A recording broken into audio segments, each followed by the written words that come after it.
Podcast! Podcast! Podcast! With Cass and Dom! The push. What's up, everybody? What's going on with you? And what's up, boss slash Hefe? Man, just, enjoying a Saturday. We're slow to get started today. We bullshitted for 2 hours before we even signed on to this, so... We didn't even really, dude, it's been so long since we did a show like this where we're not doing a watch along or like a pay-per-view, where we're just general chit-chat. Yeah, or an interview. Oh, yeah. Mm-hmm. I think the last one of these we did, we talked about the Cobra Kai was the last one of these we did. Where I spoiled season 3 for people. Which, by the way, I'm still upset about season 3 spoiler that I saw. I know. But... you know what? There's so much of a buzz around Cobra Kai that might have even been a misdirection, and I feel like they've spent so much time pushing it back that it almost seems like they're doing more editing than necessary. I think if the whole point of repackaging everything that was already done by YouTube is to just put their stamp on it, I don't know how long that. I mean, what do I know, dude? I don't work in that field. Look at you making hypothesizes. Hypotheses. Mm-hmm. Hypothesagons. So yeah, here we are. Let's do this. We have wrestling this week. We talked about, I think, right? Oh, hold on. I'm sorry. I forgot something. Oh, did you forget to show me the belt again? Well, it's not just a belt. It's not just the belt. It's the 300, and I believe the last value check on it was like $367,000. So we're a little bit. Yeah, we're over $350,000 at this point. It's appreciating value. I should do more security on it. I mean, I could just keep it on my bed. I cuddle with it at night. Well, I got my baseball bat, but if I don't win it, I know where to come steal it from. At least now. That brings me to my next point. I don't know if we're going to do it this episode. We'll tease it, but we're gonna start giving out our stuff. I think we're gonna call it "Take Dom Stuff." Win our stuff, or win our stuff, win our shit, or win our stuff. I was inspired by was it Terry Bradshaw? And his money. He's got his money. He's giving away. Money. Well, I'm giving away all the shenanigans that you see behind you. We're gonna give away some souvenirs or something a month. Yeah, we're gonna make it free. We might even buy new shit for people. Who knows? Check out my knee. If you're on YouTube, if you're watching us on YouTube, you can see me putting my knee up on my desk, just showing it all, showing a little leg. Almost gotten a shot up the shorts too. That was a little none of that. Provocative. None of that. But are you wearing a Notre Dame jersey today? I am. It's Notre Dame Saturday, baby. Coming off of a bye week. You said is that Montana? Number 12. Right now, it's Ian Book, starting quarterback, starting hero as far as I'm concerned. But that's a bold statement. But they play whatever. You obviously haven't been watching Notre Dame this season. Ooh, well, they play Louisville at 2:30, and I suggest you watch because they're going to be holding your ACC title. I know you're more of an SEC than football. I'm definitely SEC. If it was basketball, I'm definitely SEC or ACC basketball guy. Yeah, no, I understand that. Let's get into some wrestling. How's that sound? I mean, you are holding that belt, taunting me with it, so let's do it. Let's talk wrestling. It's so good at it. We had probably the top news of the week for WWE fans at least was the draft. Or was it Lars Sullivan? Which was ours. That was ours. Lars Sullivan had a big showing this past week on Raw and SmackDown. So, I mean, he's getting a push. And why don't you talk about what happened with Lars Sullivan? Him harassing people on Instagram? That was a breaking – you broke that, didn't you? No, Deez and Anthony, I think, worked on that. Oh, I'm sorry. Yeah, it was, proper do. But I meant Body Slam. I pushed it. Yeah, the Body Slam broke it. Yeah, Body Slam broke that one. We got all the screenshots from the harassee and her comments on the situation, and we we put that one out there. That was a big one this week, though, so we took off from that one. So I think that was the big story for WWE too. But it didn't matter; they definitely put him right back into the draft and featured him in a storyline. So I was going to say maybe that's the story. The fact that despite that breaking, it's not like nobody sees that. You've confirmed that WWE is aware of the story being broken, and regardless, they seem to be pushing him along. So.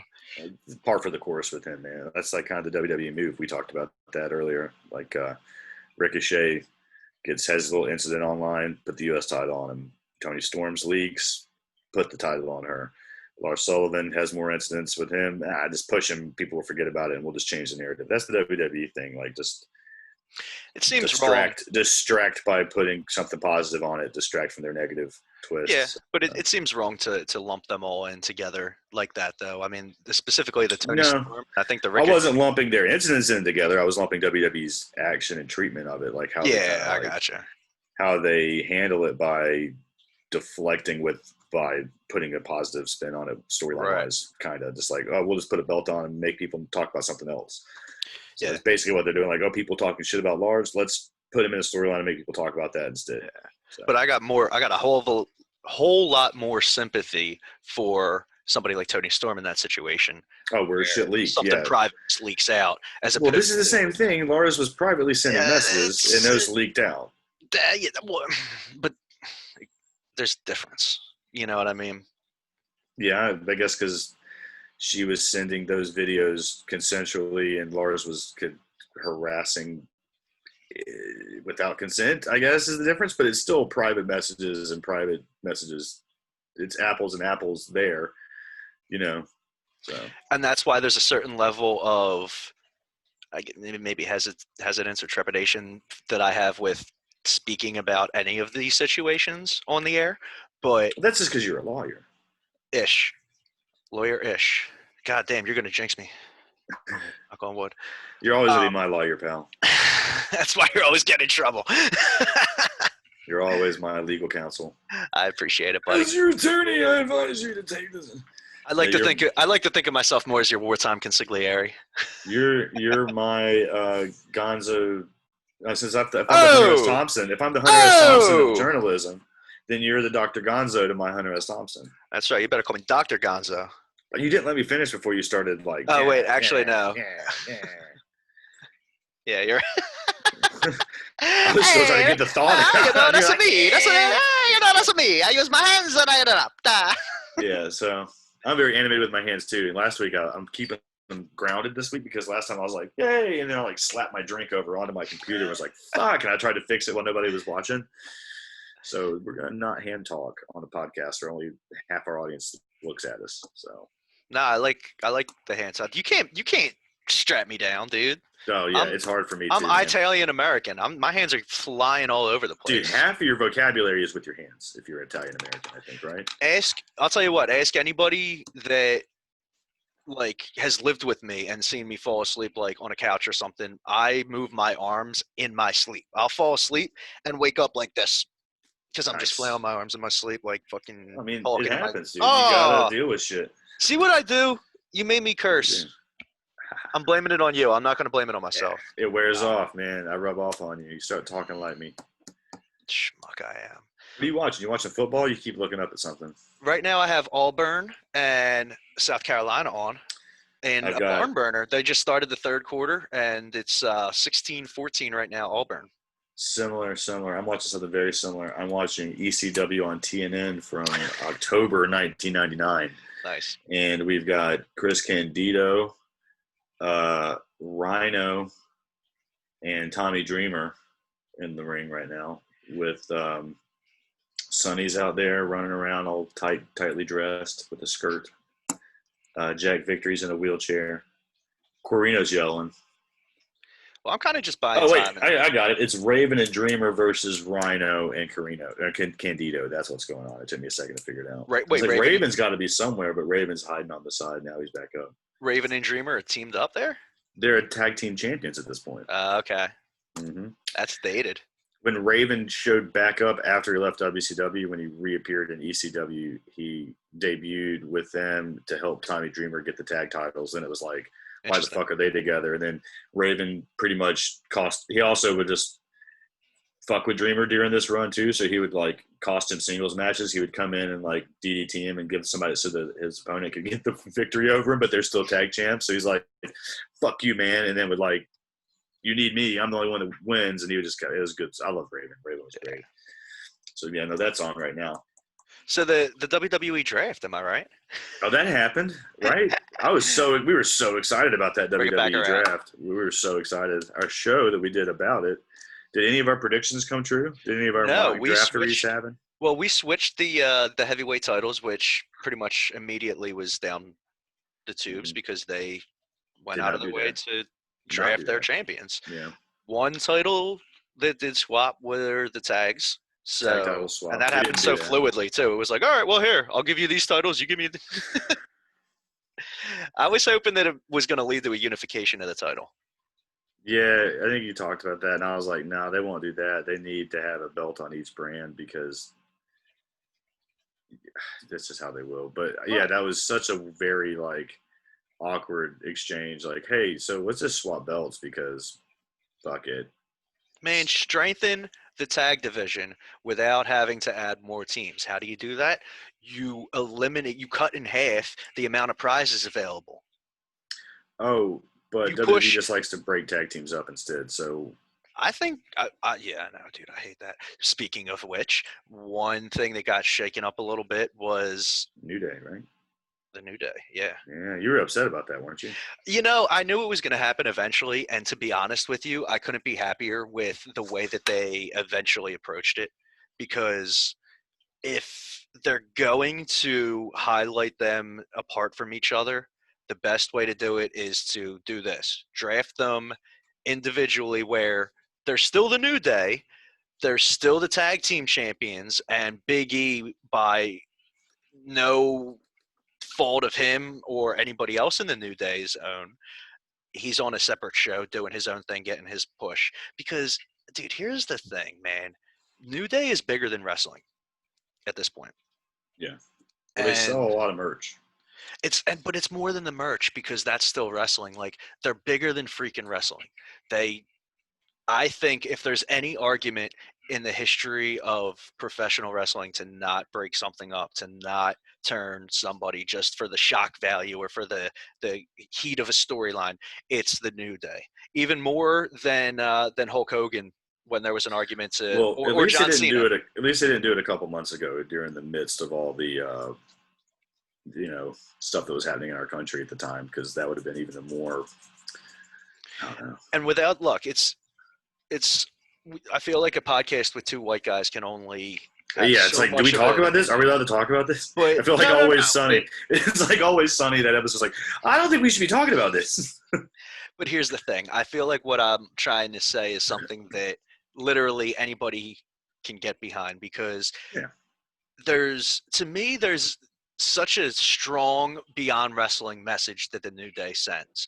Are you talking about the power of positivity? Honestly, yes. It's such a strong message for three enthusiastic, strong, confident black men to be portrayed as strong black men that are also at the same time so positive and so enthusiastic enough where it comes across, whether it's written or not, it comes across on TV every single week that they are friends with everybody backstage and they're beloved by anybody. And that's a message that is so important to every single viewer, whether you're white, black, Latin, Asian, anything, right? And it's something that I think gets so confused and mixed up in our culture today, where everybody confuses black strength with racial division. And there doesn't need to be such a linking of those two. I think people immediately see black strength as something that if you're not black, it's racially dividing you. And that's not the case. And I think whether it's in wrestling or whether it's in life, one of the first, maybe it's because I'm a wrestling fan, but one of the first symbols of like, yes, this is what America needs. This is what America needs to see. This message right here. It's the New Day. it's people of any race getting to love these three black guys and understand that they deserve to be strong black men that are portrayed as such, but there's no racial divide there. When you put them up with anybody, you see anybody, whether it's the Lucha House Party or whether it's The Undertaker or whether it's Drew McIntyre or whether it's Akira Tozawa, everybody has segments and sound bites where they're all just in love with the New Day, man. I don't know. I think it's such a message that's so important for such a big platform like WWE on a bigger than wrestling scale that for so many reasons beyond wrestling, it's important to keep them together. And I think you can push them apart in this way and get across what you want to do with highlighting Big E and keeping them as independent stars without having to do anything to break up the New Day. And it's a perfect situation the way they wrote it, the way I hope it stays this way. I hope there's no divisions within the New Day, and I hope they just continue to realize that they can have their cake and eat it too right now with them. Yeah, I don't think they're necessarily breaking up the New Day, just splitting up which member works on what show. Like, I think they're still going to be the same characters. They're just going to be spread over two brands now instead of just one. But it's not going to, I think it'll have, it's not going to have the same effect. Who's going to do the intro now for everybody? I mean, Big E ain't going to be on the show. Is he going to be doing the intro for them still, even though he's not on the program? And that's okay with me. Like, if this is the way they're going and we're just going to see the New Day as a different version of the New Day, like a different layer of them with just Kofi and Xavier, I like that too, because it's just the evolution of something that has that kind of longevity. You know, maybe it doesn't need to be always that way. And that makes it that much more special when the three of them get together and they can come out with Big E doing that. You know, it kind of makes it less expected. And in that sense, it's like, oh, it's a pay-per-view and they're all on the card. Oh, they're coming out together. We're going to get the intro, you know? So who knows, man? I just hope that it would be so easy for them to not screw this up. And I just hope that they don't screw it up. Well, they probably will. That's what they do. But we had some other moves. We had Seth and Ray to continue that storyline. And Dominic. I forgot. Move them all over. Let's just move them over to the SmackDown. That's because that's what we need. I knew as soon as I saw that, as soon as Seth Rollins made the first comment, like, now I don't have to see either of their faces ever again. I was like, well, they're all coming to SmackDown now. And I believe Buddy, I believe he come as well. Too. Yeah, because we got to keep the whole storyline going, you know. I forget if he was drafted, but I know on SmackDown last night he did show up to ruin. He was probably one of those after-show late round picks that they did. Possibly. So, yeah, I'm pretty sure. I don't remember because I don't have the list in front of me. I honestly talked about it earlier. I don't feel like doing any more research. We got Owens and Black. They moved as well. Right. And you said what? AJ and Matt Riddle, you were looking at that one as being a big move. AJ and Matt Riddle both moved to Raw. Well, it makes sense because we can't have AJ with Paul Heyman on SmackDown now, so we got to move AJ to Raw because there's a little beef there. And apparently we can't put Riddle and Seth Rollins together because there's a little beef there, so we got to move him over. So yeah, what happened there? There's not a clear answer, but everyone seems to, by everyone I mean the internet detectives, because that's what the internet is. Well, don't get yourself in trouble. If it's something you can talk about, tell them about it. If not, we wrote about this. We reported it because it was pretty much reported on people. It seems to be that people think it's because Riddle's wife made a comment on an Instagram post about the women's division shit talking it when Becky was the champ. Oh. About how weak the women's division was. And then she ended up deleting that post. But everybody kind of thinks it's about that because Seth Rollins' comments have changed since an opinion on Riddle has changed since before that and after that. And I was going to say, man, like, she should be allowed to have her own opinions if that's how she feels. Like, you shouldn't hold. That's usually how wrestling is, man. Yeah, I know, but I'm not going to. I would take Matt's side on that, man. Yeah. We almost had a comment from her. We reached out to her, but it's all right. That's not even Matt's personal opinions. That's somebody else's personal opinions that he loves. Like, get over it. Don't hold him responsible for that. You know, Seth's like that, dude. Seth seems to be like that. Yeah. But anyway, he moved to Raw. AJ moved to Raw. But I forget where Jeff Hardy moved to. I think he moved too. Is he on Raw now? You watched SmackDown. Was he on SmackDown just a second ago? It was not on SmackDown, but he was on Raw. He had a triple threat match with AJ and yes, Seth. I would assume as much then, yes. If he was on Raw, then he moved to Raw. Yeah. Science. A bunch of other people moved, but yeah, there's a bunch of other stuff, but it is what it is. I wasn't real excited about the draft in the first place because I didn't think they were going to do much. Nothing. They didn't do anything real big other than, like you said, break up the New Day. But then they just moved storylines to different networks and different writers. So yeah, they did officially separate Peyton and Billy, Peyton Royce and Billy Kay. Which one went where? I believe Peyton's on Raw now and Billy's on SmackDown. All right, well. Sorry, Shaza. And they did they split Andrade and Garza up in the draft too? I'm not sure if they split them up. I should probably look it up, but I'm not going to. I do know that they faced each other, and Garza went over Andrade. And I feel like they might have. Ringside News had a story out. Ringside News had a story out about Andrade that their quote was that Vince doesn't give a shit about Andrade. Was the quote that they used from their source, who is on the writing team. It's interesting. But, even if that's true at the moment, that could change week to week. I know their source. I know those guys well enough to know that I know who their source is, and I definitely. No. I'm not. I mean, believe whether or not that's what Vince says, or yeah, exactly. Even if that was 100% confirmed at the time, Vince's opinion on Andrade could change week to week. I think it's fallen off real heavy, and he's big on Garza and not big on Andrade. It's a shame that you have to pick one over the other because they're both awesome. He should just throw them both in the trash and go with Santos Escobar. Oh, you mean Santos Escobar? Yes. C? I mean C? Or is it Jess? Yes. Jess? C. Andrew Jones has a feel to be the youngest player in Major League Baseball history to hit a home run in the World Series. Jess? C. Jess? No, he didn't say C. He was saying yes. Yes. No, it was with a J, those. Jess? No. Yeah, so I was like, God damn it. And then just back to you, Bob, in the booth. They should have done their freaking research. Get someone bilingual. That's a big time position. You know what I mean? How did you get that far in your career to then be interviewing baseball players that are solely Spanish speaking and not be able to speak Spanish?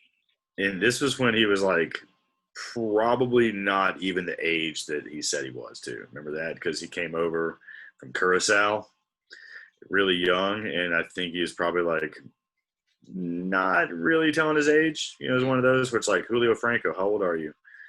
I'm 28. Julio, you look like you're 56. Yeah, a lot of those countries really can't. They don't have birth records. Yeah, there's not records, so it's. They wrote that shit down on a fucking leaf. Anyway, dude, let's get back into wrestling. So I do want to talk about one of the big things going into Hell in a Cell, the next pay-per-view coming up for WWE. Oh, is this that match you're looking forward to? No, I was just gonna say Sasha versus Bayley. That's the match, right? The match you're looking forward to, Hell in a Cell. I thought you said looking for. I thought you meant what I was researching. No, looking forward. Yeah, I am 100% looking forward to this match. I'm looking forward to the way that this storyline has been progressing. And I even said earlier when I think probably the last time we did a show like this or an episode like this was just how I was sad to see it kind of culminate with the turn, but I understand it's not because it's premature. It's just I'm so invested in the storyline that it's like watching or coming to the end of a good book. I feel like they're rushing it too a little bit. I feel like they could stretch it out over a longer period of time, but they could. But if you step back from it, how long have they been using the storyline as it is? 3 years. Well, no, but even since Sasha came back, how long? Since they've been back and holding the titles, their second run, really. They've been teasing this since before she left, and then she came back. And they've been doing this for, like I said, a couple of years, almost 3 years now. 2 WrestleManias. I was trying to give you a break there. Cut the time in half, but But yeah. I don't keep track of things. But so more to my point. It's been a few years at this point already. They could go longer, but that's only because it's been so good. Yeah. And who knows? Maybe coming out of Hell in a Cell, it's not definitively over anyway. But usually you use Hell in a Cell to be a settling point of a feud, like an ending point of a feud, not a starting point of a feud.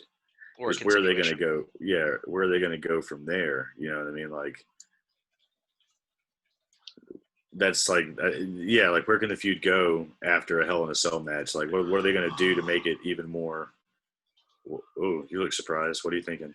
What about this? I'm just fantasy booking. You're armchair booking again? I just watched WWF King of the Ring 99, where at the time Stone Cold is CEO of the company and Vince and Shane have half ownership, and all of it was put on the line in a ladder match.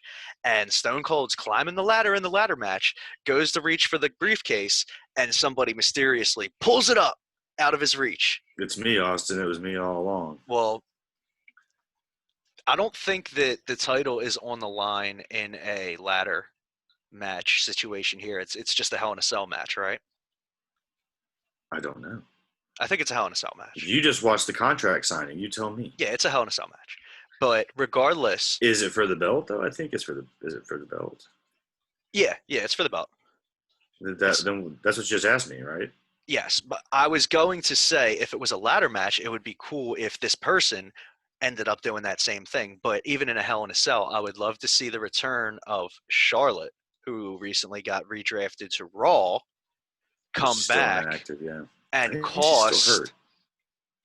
Well, whatever. If she's able to come back, we know that she's on the tip of everybody's tongue because they made a point of using a draft pick to say her name, right? So she got drafted to Raw, though, right? Right, exactly. Follow me. I'm very long-winded. Uh-huh. But if they use her return to be at Hell in a Cell to somehow cost Bayley the title for Sasha, then we could see a kind of long blossoming, interchanging friendship now with Sasha and Charlotte. And we could see a long-term down the line, maybe leading at Survivor Series feud with Charlotte and Bayley. Aren't they some on SmackDown and some are on Raw? Right. But so they're not going to do that. They do every fucking Survivor Series, we do the whole, brand feud. All I'm saying is it's a way for them to have the shock value at the pay-per-view without really having to follow up on it, which WWE loves. Shock value stuff that they don't have to follow up with immediately, but it's more like planting a seed that they may or may not come back to down the line. And with Survivor Series being the one time a year where it's likely to have all that stuff come together easily or forcibly, I could see something like that happening because we've heard Charlotte recently, because it would be something cool. And they're telling the same story differently. If you notice, everything with Sasha and Bayley has been the same stuff that they've told with Sasha and Charlotte. So I don't know. I mean, it's just something to think about. It's me fantasy booking more than anything else, but it was. Yeah, I was going to say, I bet you $20 it doesn't happen. Okay. Yeah, $20 Charlotte doesn't return. Let's too sweet on it. There will be no. If you're watching along on YouTube, you just saw a legally binding contract being formed.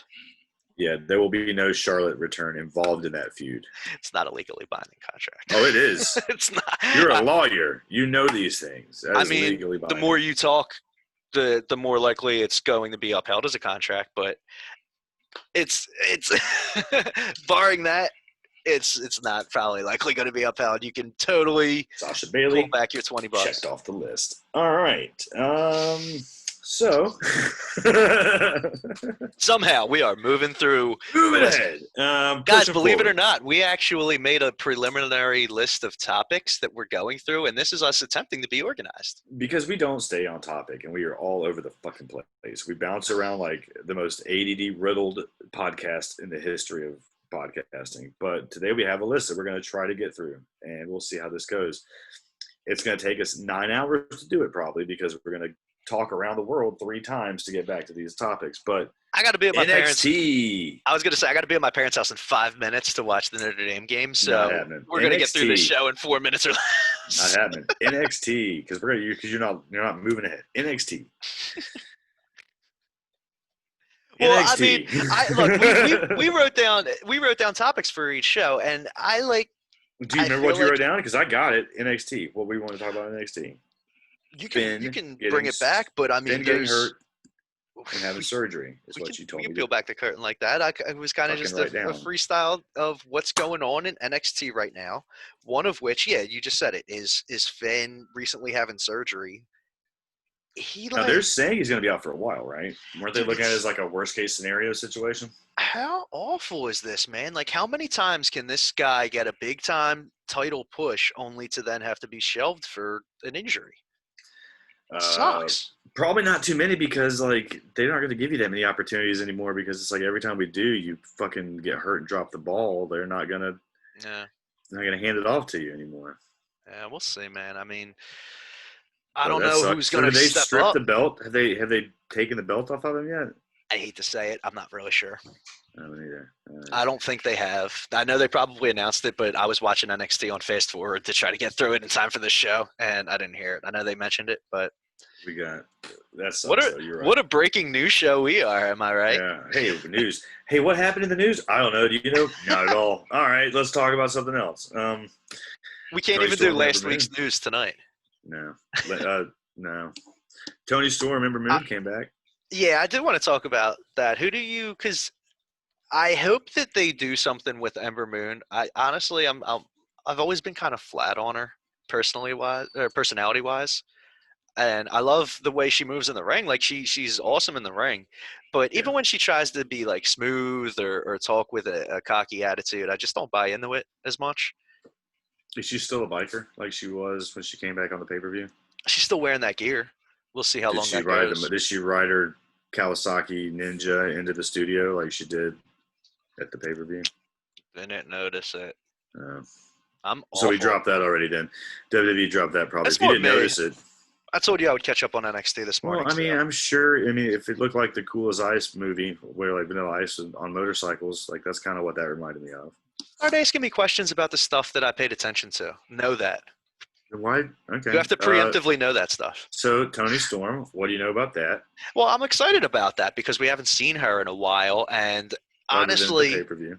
Right, but I mean, over the stretch of this 2020, we haven't seen a lot of her, and I'm hoping that this leads to us seeing more UK people coming over. We've seen Imperium come back. We've seen, not that they're exclusively UK, but more across the pond people. You know what I mean? So, I don't know. I mean, I'm always excited to see more people in the NXT women's division because that's one division that I think is constantly entertaining and also interesting storyline-wise without anything being too forced or too pushed or too delayed. So that's one area of pro wrestling that always keeps me coming back to. So anytime that there's more depth there and specifically that division of that show, I'm always for it. Yeah, I ain't buying that. Yeah, that's really the only division I like in NXT. I don't know what happened to me, man. I can't get behind NXT anymore. I can't get into it. I lose attention when I try watching it. I think for you, that might be due to the fact that they're in a transition period right now. A lot of the people that they're pushing are people that are maybe new to you as opposed to people that you have seen for a while. That's the problem. I've seen all these people I saw most of these people before they got there, other than the ones that are like. Oh, yeah. What am I saying? Yeah. One of their biggest pushes right now is your boy, Trevor Lee, also known as Cameron Grimes. Cameron Grimes, baby. Or Grimy. And shit. Or Grimy, as he likes to call him. Grimy, as his friends call him. Yeah, his friends love to call him. He loves it when his friends call him Grimy. I'll tell you what, I also love Dexter Loomis. My mom calls him Loomy. Well, you have to. Loomies. Loomy. That's a friend's quote for people that are texting me, like, not understanding what the hell I'm talking about. Yeah. Mom, you work at Bloomingdale's? My mom calls them Bloomies. Yeah, people just drop the B, man. People are going to get that. Well, they're going to now because I'm so awesome that I have to explain my own jokes. Did you watch Raw? I did. I watched Raw, and honestly, it feels like one of the biggest continuous storylines on Raw just got pulled from it and moved to SmackDown with everything going on with Seth and Ray and Dominic. all of them got drafted to SmackDown, and we do see that all of Retribution is staying there. So I think that's probably the biggest storyline on Raw right now. Yeah. But other than that, I think we're probably going to see a lot of mix-ups and a lot of new things on Raw with everything moving forward. We got 3 hours, so you might as well fill it with something. I know. Yeah. Did you watch AEW? Fuck Raw. Did you watch AEW? Before we get past Raw, I think we're going to see a lot of interesting matchups moving forward because two of the people that they moved over from SmackDown to Raw are Matt Riddle and AJ Styles, who are, as far as I'm concerned, two people that you don't need to put into any long storylines to get interested in what they're doing. They're two people that you can just put out and have a great match with and have it chew up a half hour. And that's what Raw needs more than any other show, is just a collection of, even if it's a small collection of just workhorses that can go out there and just keep people tuned in and watching for a while without necessarily having to think too hard about a compelling storyline, you know? Yeah. But we can get past Raw if you want. We can get into AEW. You were the one that said, I got 4 minutes to wrap this shit up. And then I'm like, kidding, all right, dude. Fuck Raw. At this point, I got Notre Dame on in the background, and I'll just apologize to my Papa Dukes and stay a little bit later after the game. Get it. But did you watch AEW? Yes, I did. But if you're watching on YouTube, my face is going to be in this position for the remainder of the podcast. Oh, I know. That's why I saw the game was on because I could tell that your head turned like you were. It's like you had the WWE coach telling you how to watch TV, like they did on BTE, where you got to stand and like just do this the whole time so they get the profile shot of you. Dude, before we get into Dynamite, let's talk about that because that was freaking hilarious. It's so true. Like, you know what? This is better. You're right. I was loving that where they're like watching TV, standing, looking to the shoulder to the right. Yeah. Like, that's so funny. Because then the first thing when I watched Raw, everybody was standing like that. Right. Like purposefully standing awkwardly, broad face to the camera, turned watching it. And it's like, that's not how people watch TV. Dude. I never noticed that before until fucking Matt Hardy came in there and told him how to watch TV. I loved it so much. And you know what? I've been seeing a lot of people on Twitter actually hating on AEW taking continuous shots at WWE and NXT. And it's like, man, it's all in, first of all, it's all in good fun. And even if it's not, that's just the nature of any competitive business. Like, if you're not on top, you're taking shots at the top. Yeah, it's not like I don't think they're in business to try to put WWE out of business because that's impossible and that's a terrible business model. But you're in business to compete. Right. And, I mean, to not acknowledge your competitor is pretty stupid, you know. Everybody knows it's there, so why not acknowledge it? If you're classy, or I'm sorry, if you're on top of the industry, like WWE is, and you're taking active, repeated shots at your top competitor, AEW, it doesn't look classy. And if you're AEW, that's a serious competitor, that's not on top, that's trying to get that top position, and you're taking constant, repeated shots at the top competitor, it doesn't matter. I was going to say, man, you wouldn't have made it through the fucking Monday Night Wars era then where everything was a shot and ECW was constantly taking shots, dude. That's the thing. It's only classless for the people that are clearly on top to do it collectively and repeatedly to the people that are competing with them. And even then, WWE can do it. If WWE did it as much as AEW did, it wouldn't look as good. But I am going to be the last person to hate on AEW for doing it as much as they are because WWE does it all the time. Still, they just do it subtly to where people don't notice. I'm like, oh, you don't think naming it doing Halloween Havoc on a Wednesday night is not a shot at fucking Cody and AEW? Of course it is. Yeah. And theirs are just more malicious like that. Like theirs are more like, oh yeah, well fuck you, buddy. Watch this. You know, while AEW might make a joke like, hey, stand like this because that's how you're supposed to do promos in promo class. They tell you to watch TV, and it's a fucking WWE joke. It's not like they said, hey, you have to watch TV the WWE way. I don't think, did they? They just like pointed out like this is how you're supposed to do it, which is a WWE joke. But that's fucking funny. Thanks for pulling me back to the point because I thought that was so funny. And a few months ago, I was getting a little critical of Being the Elite, the show, and kind of just like, man, they're going through the motions at this point. They got too much that they have to write and too much content that they have to be creative for. But the past few months, man, Being the Elite's been on the mark. I've been it's like that somehow is like my favorite show on. It's such a good way to progress storylines too. Yeah, and I love the Dark Order stuff. I was just about to say the Dark Order has been shining on that, but even outside of that, I've been loving I don't think I'd be as invested in the way the Young Bucks have been coming across on Dynamite if I wasn't watching Being the Elite. I think that's the thing too that people are having like a lot of people I see complaining. I don't think they're watching Being the Elite, and you haven't seen the turn over the course of the months the way that they've been doing, and that's just. Yeah, I'm just a wrestling fan, the casual fan to the diehard fan. That's the difference there too. You know what I mean? Right. To where like we'll spend an extra 15 minutes watching a YouTube show for this program when most people won't. You know? Right. So. But it's free, man. If you got the means, if you got Wi-Fi, just and it's good. It's entertaining. And I think a lot of people too that the casual wrestling fan doesn't. Maybe they don't even know it's out there. You know what I mean? Yeah, I honestly can't believe that we're even in a position where we feel like we need to be plugging. We're not plugging it. We're just talking about how good of a program it is, like overall. I think my point though is it's been around for so long too that I'm glad they kept it on when they moved. You know, I was worried about when the shows if they're going to keep going. They made that announcement like, "Oh, we're going to keep going with Being the Elite despite the contract with TNT." Yeah, which is good. But I feel like people are really missing out on just the evolution of the Young Bucks characters right now. And the way they're coming across on TV if you're not watching Being the Elite. So if you've fallen off and you haven't watched the last few weeks, at least catch up on the last few weeks. You're missing other stuff too, like the Eddie Kingston promo class. Oh, dude, I love that. Which that's another shot at WWE too. Oh, 100%. Yeah, but that's the kind of stuff. Yeah, that's what I'm talking about. If it wasn't making me literally like, I don't say laugh out loud. Like I'm literally like on my phone cracking up as I'm watching it. Why not do that? Yeah. As long as it's continuing to be funny and make people laugh, like, do it.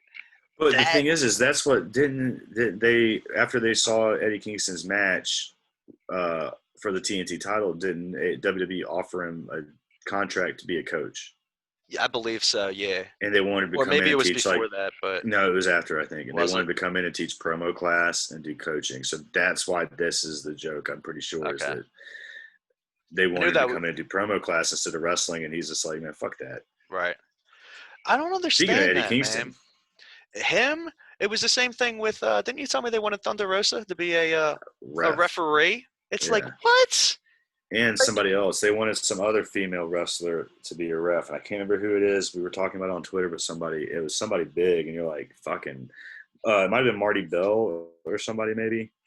It just makes me mad, man. It's like, and I'm glad to see, like, Thunder Rosa is just showing everybody week in, week out. Like, even the weeks where she's not doing anything, but she's just sitting at home. She hasn't wrestled in 3 weeks. That's what I mean, but she's still on the tip of everybody's tongue because she's just so good at what she does. Just staying alive on Twitter and keeping herself relevant even when she's not wrestling. And when she is wrestling, you remember, oh, she's like the greatest on the planet. Yeah. I'm biased. I think it's funny that no, I'm not. Since we did the interview and I asked her about that Ivory stuff. Ivory has been officially signed too. Have you seen that? I didn't. Yeah, Ivory is now officially under contract with AEW. It was announced, but that's after we asked her about that, where she was like, "Just watch the match, you decide." Which I think there was a little bit of stiffness and realness to that myself. I think her answer pretty much said that too. That might be the nature. Hey, man, that might be the nature of authentic lucha. Yeah, like that Mexican strong style. That kind of comes. I'm saying, man, that comes across more, and that doesn't necessarily mean that it's something that. Well, no, I mean, I think the thing is too. It's not just the strong style because you got Eddie Kingston and Mox that are beating the shit out of each other too. I think it's that. I think there's just a lot. It's different. it's like tone. You can't really see tone in wrestling, but I think there's just a different tone in the stiffness, if that makes any sense. You know what I mean? Right. And that's the point I'm trying to make is it's the kind of thing where even though it might have been real in that moment, it seems like that happens more commonly in lucha libre, and it doesn't necessarily mean that it parlays over to any issue the next day. You know what I mean? Yeah. Well, unless you're Sexy Star. Speaking of which, in our interview with Thunder Rosa, she mentioned Sexy Star and how she is a continuing source of inspiration and support to her, and she's still wrestling. So, I mean, even though she's been quote-unquote blackballed by a lot of people in the industry, she's still alive in the industry with a lot of other people. So I'm trying to get this glare off without getting up. But so, and again, that's kind of the point that I'm trying to make is that's more acceptable to have an incident like that happen in the ring and then get past it in, I think, lucha libre as opposed to other areas of the world. Maybe in America where everybody's so freaking sensitive. Yeah, well, I think that's probably she can't wrestle in Japan because of that other shit. So I mean, that was another incident in Japan. Like that wasn't anything to do with the Rosemary one, and then the Rosemary one in Mexico. Like they're going to be more accepted. Mexico's going to be more forgiving because that's where. I mean, that's where she cut her teeth. Like that's where they know her from. So they're going to welcome her back in, as opposed to like her being an outsider coming in and doing that and being able to like Japan's probably not bringing her back, because she was an outsider coming to Japan, and then she'd come in and did that to them and was disrespectful in the ring. Right. But that incident, so of course she's not coming back. But it's different, I think, if you're, a product of there and. But she's not an American product. That's why you don't see her in America because of what happened. Because she is a lucha libre product, so they're going to keep her down there where she can make her money. But she's not excluded down there, which speaks to the culture down there that if they can get past something that might have happened in the heat of the moment because she's good at what she does, and the next day, if she still has the support of the people that she had those incidents with, or the other people that have the in and the know of what happened, then maybe she's not demonized. She's just something. That's just something you need to take into account if you work with her. Yeah. But anyway, Eddie Kingston Mox at Full Gear. It looks like we got right. Dude, I'm so happy to see Eddie Kingston with a microphone and a serious push, even if he doesn't win the title. And the best thing is that we know Eddie Kingston. People like us that have watched Eddie Kingston have been familiar with Eddie Kingston, but like a lot of people's first exposure to Eddie Kingston has been this AEW run. You know what I mean? So they're really getting a chance to see what he can do, and this is the perfect way to showcase it, right? Dude, somebody he's friends with, somebody that he can beat the shit out of with in the ring. Together, they're going to beat the shit out of each other, and they're going to love it, and they're going to have a blast doing it, and it's going to be a great match. And the promos leading up to this are just something that I can't wait to see, man. And it's just you're putting him in a chance, you're putting him in a position to showcase why you have him there in the first place. Yep. And you're doing it on a big stage for everybody. You're doing it quickly. You know what I mean? I mean, they've definitely speedballed fast-tracked his, whatever you want to use, push, because it was, 2 months ago that he even had his match. Because he deserves it. Because he deserves it. He deserves a fast track on his push. Yeah, that's what I'm saying. It's like he's getting this, and for people like us that have followed his work, it's like, oh, it's just so deserved, and it's about fucking time. But for people that haven't seen him, that might be questioning it and not buying into it, they're about to. They're about to see why, and they're about to buy into it. And I can't wait for these people to see this firsthand. And his match with Cody was really more of a kind of a bloodbath than a technically sound wrestling match. And I know part of Kingston's in-ring. They were both in. They were able to do both, though. They did. And you know what? I think at Full Gear, you're going to see a lot of the same. But I'm excited to see him getting more singles. Like what we've seen a lot of Eddie Kingston so far has been the Battle Royal stuff, or him on the mic with other people coming out and talking after other people's heater. matches. Yeah, just coming out and being the heater on the mic for like Penta and Ray. Right. So I'm excited for another opportunity to see him working a full match as a single in the ring, because like you said, as you and I know, he can do that too. Not just a match. This is probably going to be the main event. Yeah. So not just a match. this is like he gets his. I mean, like you said, this would probably be his second. Is this going to be his second singles match? He had one with Cody. You know what? I think he had another singles match. No, actually, yeah, it might be only his second singles match. I could be wrong. Like I could said, be wrong. I mean, we might be wrong. There might have been one or two on Dark that we missed. We might have missed some Dark matches. Right, that's true. But I mean, like, yeah, I mean, he's getting this fast track to the push, and I'm all for it, dude. This is gonna be good. Like, that's gonna make Full Gear worth watching. Man, Full Gear is a year. I'm upset that we're not at it. Hey, it's open to fans. Why don't we come down? Why don't you just go? We both just book it down to Jacksonville. Man, I am terrified of the virus, and dude, you won't die from it. Let's make that a segue into a little something else that you wanted to talk about, because that was a good segue. Dude, I'm terrified of the virus, man. I don't want to travel anywhere right now. People are getting I don't think it's people are getting too lax with the virus. It's people are getting too impatient with how long it's taking to get back to the way things used to be. And I think they're excited for the fact that, we got back to the point where it's the summer and things are opening up because businesses need to open. So that means that we can be lax with everything else. And it's fall now. It's not even the summer anymore. And when we had our last interview that we had was with Trevor Outlaw, who as people know Trevor Outlaw over the last few weeks as the guy who at the collective weekend in Indianapolis hit himself with a confetti cannon during was it Robert Austin? Robert Anthony. Robert Anthony. I'm sorry. During Robert Anthony's intro. But he came on and he had an amazing interview. That dude is awesome. Yeah. One of the things that he spoke about was how at working the collective, he had a lot of concern about going to an event that was going to have a lot of people, and how he was shocked in a good way about just how much protocol and how much oversight went into keeping people separated and keeping people safe from any kind of thought of the virus even being present there. But apparently, like, we've got numerous wrestlers that now have COVID, and fans, and like some photographers, and just people that have had positive tests. And we've got AC Mack, Cabana Man Dan the Dad, and those guys all worked a bunch of shows over the weekend.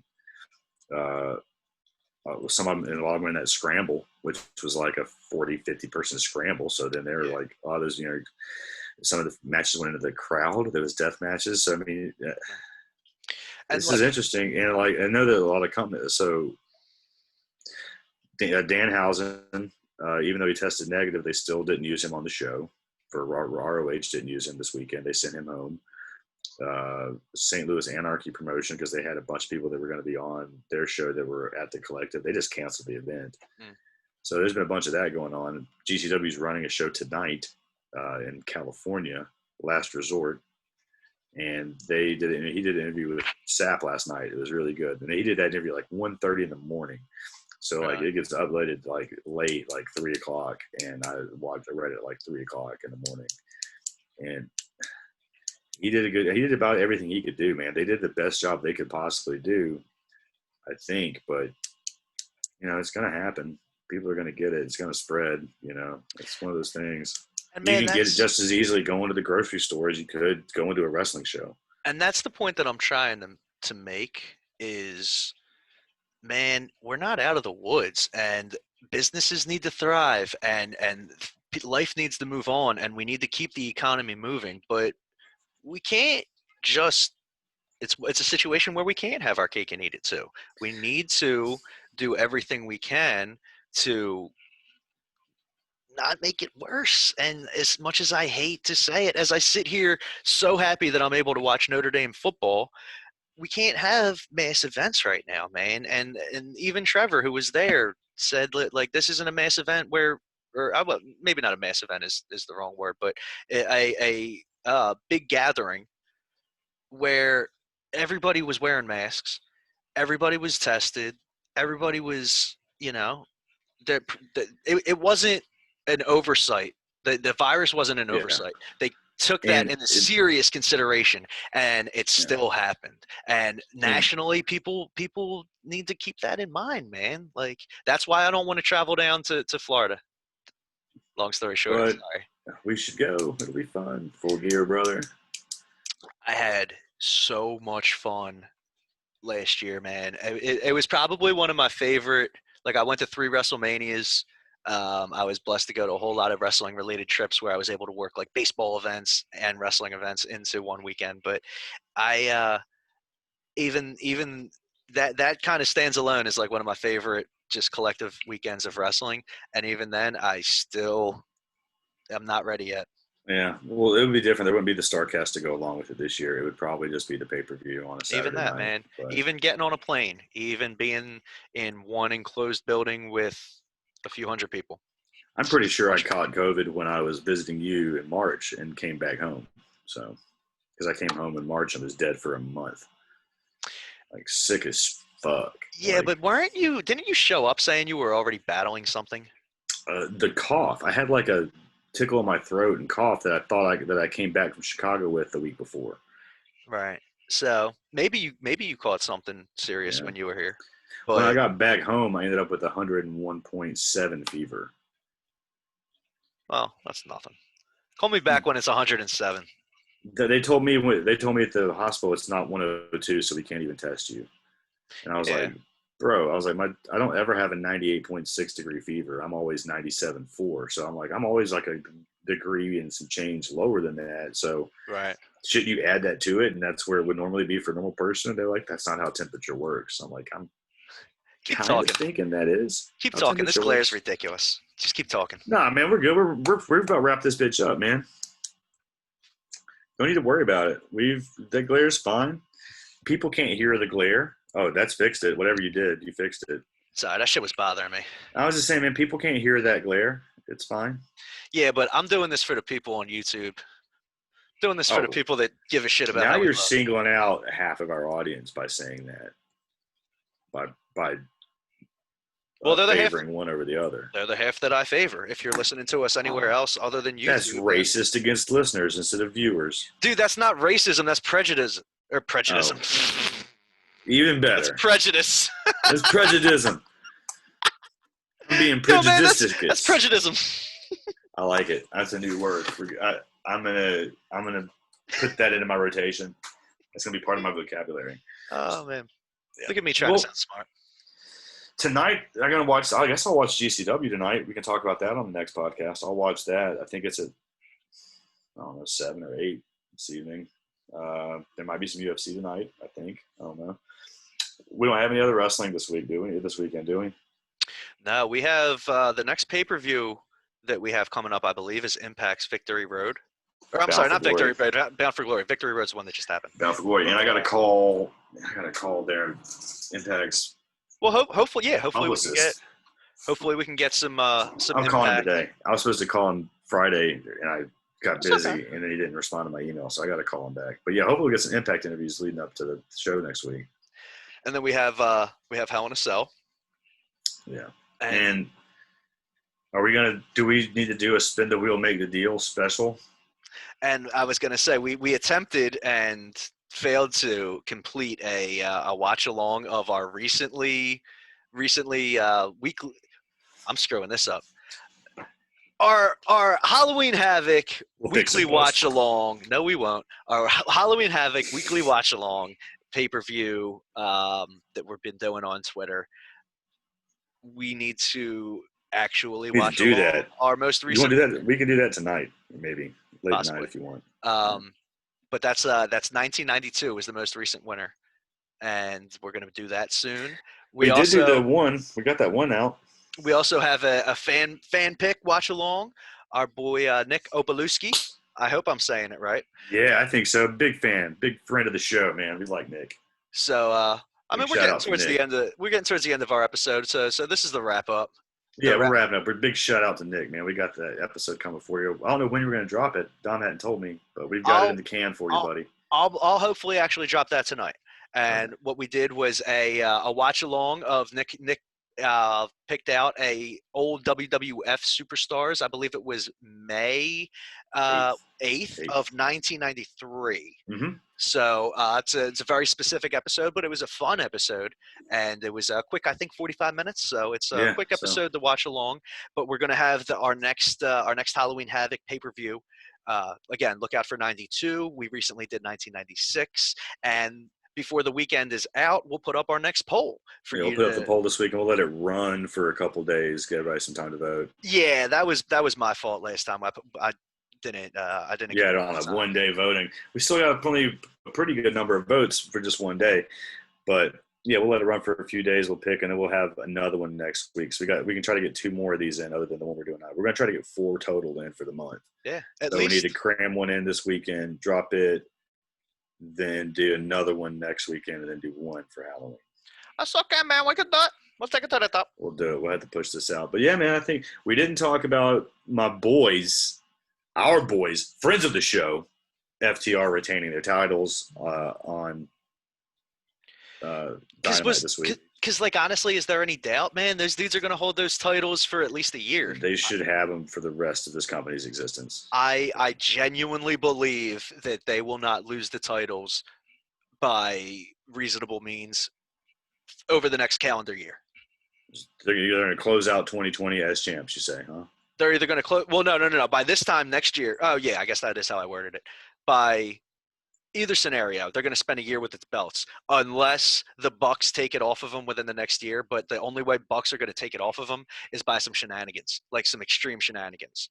Otherwise, FTR is holding that belt for another 12 months. Yeah, I'm good with that. Count me in. I mean, we're pretty much like honorary members of FTR anyway, so – I'm an honorary member of the Bullet Club. I wouldn't dare go as far as to say I'm an honorary member of FTR. We sat down with them, bro. I would like to assume that I have the honor and the privilege to say that I'm FTR affiliated. That's the same thing. But I would never. Well, okay, maybe agree to disagree.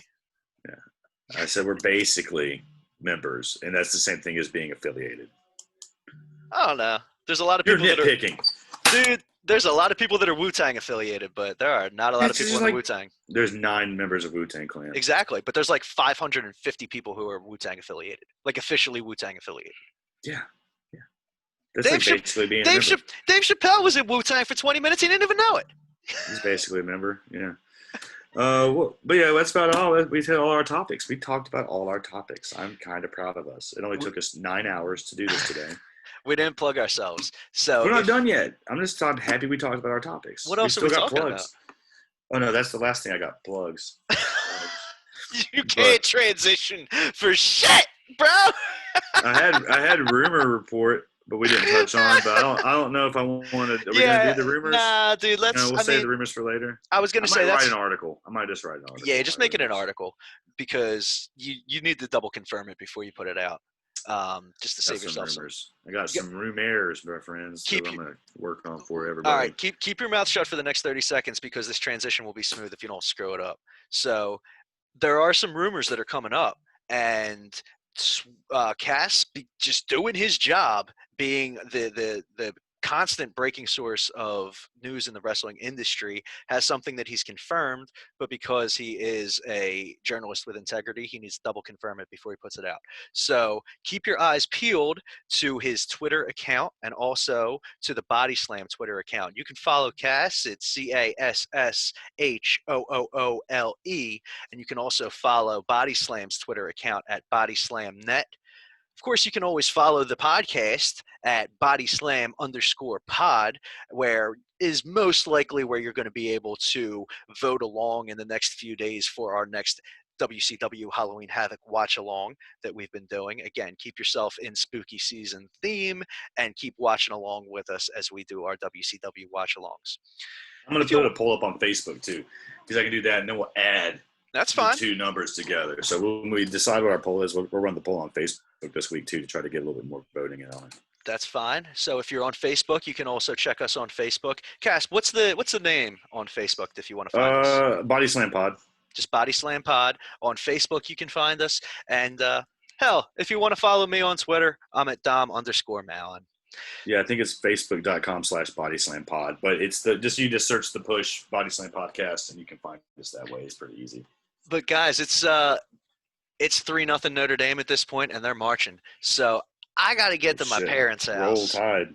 But thanks so much for listening to an episode that had no guests. It had no theme. It was just the two of us. And we're gonna make this a regular. We're gonna try to do a regular wrap up kind of show like this regularly. We need to start getting structure, and we're gonna do that for you fans. We're gonna have a structured schedule. We're gonna have one of these a week. Saturdays probably. I'd like to think that we kind of do our weekly show that's not an interview, except for when we have a pay-per-view to cover, and then usually our weekly show kind of just evolves lumps into the pay-per-view. Yeah, it becomes like a preview show, and we just focus on that. So we always put out content-wise. We're always doing like a weekend show. Yeah, we're pumping out shit left and right, but for the sake of it, we will start doing more one of these where it's just us talking about the weekend wrestling. I think. I know what you're saying, boss man.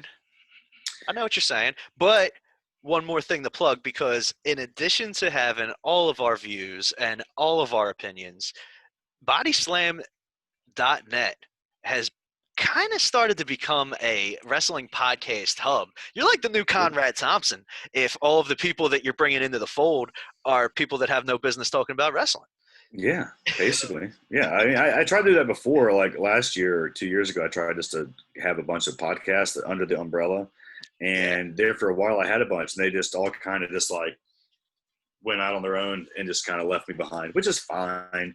But these guys are all in-house. These are all in-house this time. These are our staff and writers. I'm not going out and finding outside pods to bring in. These are ones that have organically come from us on the staff. So. And I was going to say, it happened kind of just like that, too. We inspired people, I think is what happened, you and I wouldn't say you and I would say me and Toph, to be honest with you. Okay, because that works, because that made me want to do one, and then we've blossomed. I think Toph and I inspired you to want to do one, and we just got like our podcast. The podcast Toph and I were doing was just covering too much stuff. Yeah. So now you get the best of both worlds, because I have the podcast with you, which covers all the stuff that you want to do that I love doing.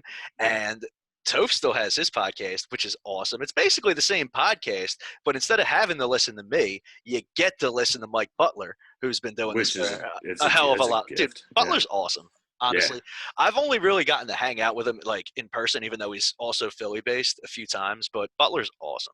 So their show, it's a lot like the show False Finish, that if you happen to listen to that, it's called The Jabronis. That's on the podcast, or I'm sorry, that's on bodyslam.net. He just dropped an episode 2 days ago, I think. Their third episode? Third episode, I think, yeah. But there's the Hop. That is, if you follow our boy Heavenly Emperor on Twitter, Matt Sell. So he has his own show, and now starting up soon, very soon, I think very imminently. I think tomorrow. Friends of the show and staples to the structure, the infrastructure of bodyslam.net. They're the fucking backbone. The brick and mortar. They're not the brick and mortar, but like the no, or whatever you want to call them, the house that they built. No, they're running this shit. They're steering this ship right now, basically. So we haven't said their names, but my boy Fazza, Ars boys, Fazza and Chris Dees, they've been on the show, and they're doing their own show now called It's Our House Podcast, which you can also find on Twitter. I believe it's Our House Pod. I think so. Yeah, you'll have to. I mean, if I'm wrong, I apologize, but yeah, it'll be on our links and stuff. We'll plug everybody eventually, but you can find it. The whole point is, man, find Chris Dees and you can find it. PWCDs.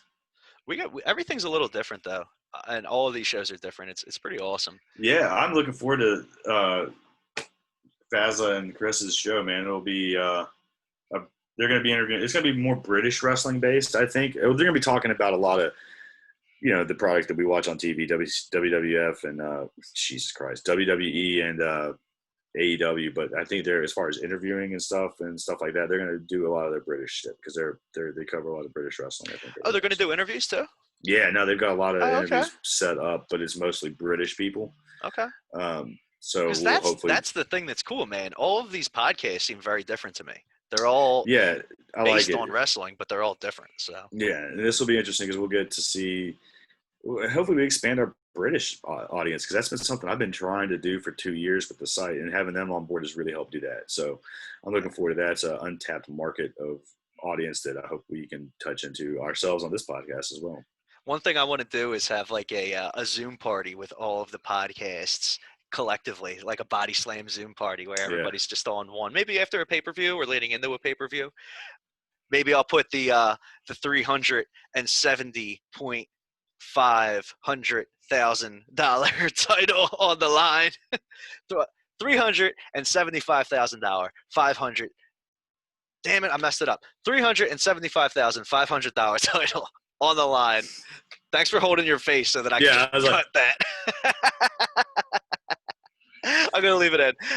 No, leave it in. Fix and post. No, don't. I like it. Long story short, I definitely want to take that title from you, and it's going to happen soon. So you should, man. It will literally improve the equity in your home to have it in possession. My problem is my predictions. I'm not a good predict-smith. It's called Predicticizer. Predicticizer. I thought it was like wordsmith, like blacksmith. You know what I mean? Like kind of like that. No, it's something. No, to predicticize is like something you need to get a degree with, like philosophication. Well, I don't have a degree in predicticizing, so that's why I can't really say that I'm a predicticizer. No, it's okay. I mean, I'm not a philosophizer either, but I know that that's what it's called. Mm. It's just common knowledge. Okay. All right. Well, you would know. You are the law. You are my legal counsel, so. I'm not the law. I fought the law, but unfortunately the law. I can't help but stare at that picture of The Rock on TV Guide right behind your left arm. I'm glad you mentioned it because even though you noticed that The Rock TV Guide is there, you might not have That's noticed. New, right? That wasn't here last week, was it? I had to go into a special box to find this because this wasn't just phrasing. This wasn't just in my wrestling junk box. This was in my special childhood prized possessions box that I recently remembered I had. Man. Oh, it's signed? Yes, it is. Holy fucking fuck, man. And that's an actual, even if it wasn't signed, I think that's something that actually has a little bit of worth. Those TV guides, there was The Rock, Austin, Mankind, and Sable, I think, were the four that they did. And they did it more than once, but man, back then, that was right around WrestleMania 99 in Philly. So everything in Philly was just WWF. WrestleMania was awesome. Nice. But I remember it really sets off that Blue Blazer figure nicely. It makes it pop. Yeah. Something new to show for the week. Do I have anything new? Dude, I found my Sid Vicious Galoob. Oh, nice, dude. He rules the world. I found that. Cool. What else did I find this week? Oh, I know what I want to show you. Dude, I found my maskless Rey Mysterio Jr. figure. I don't want to look. Look, hold on. This is hide his face. Hide his face. Hide his face. Kayfabe. This is the Filthy Animals Rey. That's awesome. Filthy Animals. Oh man, I haven't heard about them in a while. Who was he in there with? Filthy Animals was Conan. Right. Ray, and it was somebody else. It wasn't just them, right? Disco Inferno, Ray, Hoovy, and I forgot Disco Inferno was in it. Somebody else. I think I was thinking of Juventud. Because he took his mask off, too, when he was in that, right? Yeah, and then he split away and was the Juice. Yeah, okay. Filthy Animals feuded with Master P and the No Limit Soldiers. Yeah. Dude, let's wrap this up. As much as I love talking to you, I'm leaving my Papa Dukes hanging. I am serious about Win Dom stuff. I'm not going to call it Win Dom shit, and I'm sorry. I'm Mrs. Haynes. I'm sorry. Let's say our stuff. I guess I'm gonna put some stuff up for grabs too. That's fine, but win our stuff. Win our stuff. We're gonna start finding stuff on the wall. We're gonna take it down. We're gonna throw up giveaway opportunities for us. So follow all of our stuff on Twitter.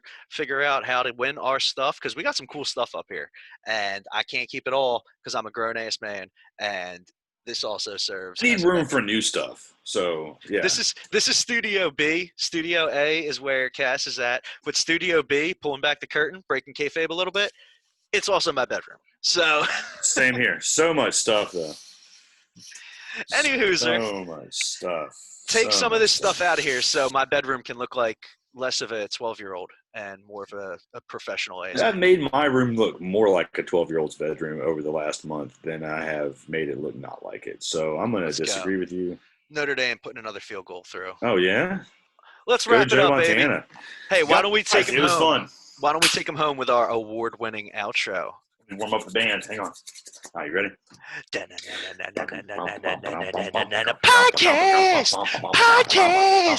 Podcast with Cass and Dom. The push.